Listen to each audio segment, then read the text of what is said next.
tu as vu, par exemple, là, tu as aussi dans tes coachings que tu as tous les soirs, entre 4h et 7h du matin, lorsque c'est le décalage horaire, qu'est-ce que tu as vu comme différence entre la France et les States?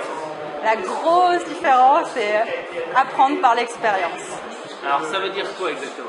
Ça veut dire ne pas apprendre en lisant un bouquin et en disant que notre vie va changer en lisant un bouquin, mais vraiment aller à la limite de ces zones de confort et d'inconfort par l'expérience, mon ami.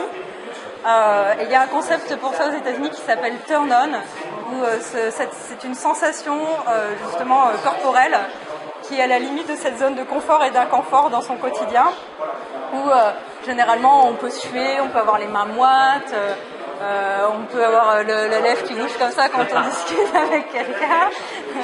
C'est cette sensation où on veut faire quelque chose, on a le désir, mais en même temps il y a des peurs associées, donc on ressent toutes ces sensations et souvent on a tendance à échapper à ces sensations plutôt que de les transformer en énergie positive.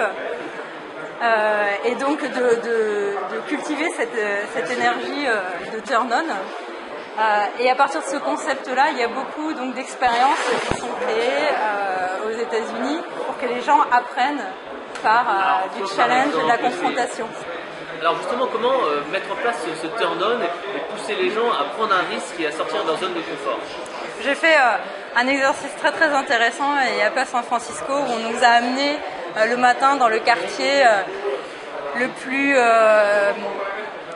quartier le plus craignos entre guillemets de San Francisco, le moins bien famé. Le quartier pas très safe de San Francisco, où on nous a donné des challenges à réaliser pour aller parler aux gens de ce quartier qui sont pour beaucoup des dealers ou des personnes qui sont des SDF. Pour les amener à parler sur leurs problèmes, pour parler de nos problèmes, pour leur donner notre temps et leur offrir sortir de sa zone de confort. Donc c'était le premier challenge et donc toute la journée on en a discuté, justement on a fait des exercices pour voir où est-ce qu'était la limite entre notre zone de confort et d'inconfort, et le soir on nous a fait faire le même exercice dans le quartier le plus huppé de San Francisco avec donc la population qui au contraire nous a amené à des comportements plus d'indifférence et de rejet, alors que dans le quartier au contraire, qui au départ n'était pas forcément très safe, finalement est devenu un quartier magnifique parce qu'il y a aussi beaucoup de connexions, de générosité entre les gens qui n'ont pas d'argent. Exactement. Donc ça c'était par exemple une expérience très enrichissante. Ça peut aussi être des challenges très simples au quotidien, ou amener des gens qui ont des difficultés avec des connexions physiques, de leur demander d'aller 3 fois dans la journée porter l'attention sur quelqu'un en disant par exemple j'aime beaucoup ta veste, où est-ce que tu l'as acheté. Ça peut être commencer par des choses très simples comme ça, mais c'est vraiment l'expérience. Monter en puissance. Après là on est sur la partie donc exercice, il y a la partie également technique, les web séminaires. En France c'est encore relativement peu développé. Aux États-Unis tu as vraiment remarqué qu'il y avait vraiment cette e-learning, ces téléclasses qui se développaient? Beaucoup, et c'est en complément, je dirais, de contacts physiques. C'est très courant les téléclasses, mais c'est toujours dans un aspect interactif.